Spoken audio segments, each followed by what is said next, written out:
Bakit nga ba nagugustuhan ng mga babae ang mga komedyante? Simple.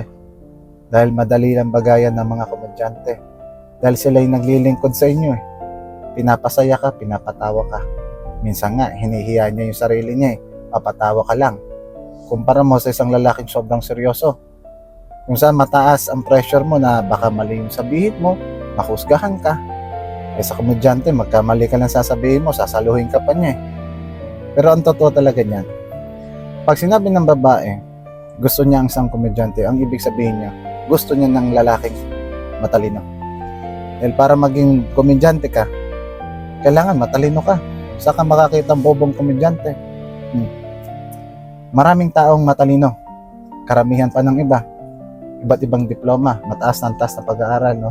Edukasyon. Pero hindi lahat mayroong kakayanan magpatawa ng tao. Dito papasok ang mga komedyante. Magandang halimbawa, yung mga stand-up comedian natin. Tingnan nyo. Kaya nilang makuha ang atensyon ng maraming tao. Mapatawa sila. Ito na lang, sisimplehan ko na lang. Pag ang babae malungkot, anong hinahanap? Comfort. Gustong sumaya, gustong tumawa. Alang nang yung babae malungkot, pag-usapan nyo stock market, geology, quantum physics, animal kingdom, anatomy, biology, kung ano man. Diba? Yan yung attraction ng mga komedyante sa babae.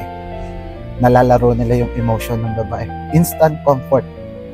Pero ito lang, may sakit ang mga komedyante. Masyadong magiliw. By default setting, sanay sila magpasaya ng tao.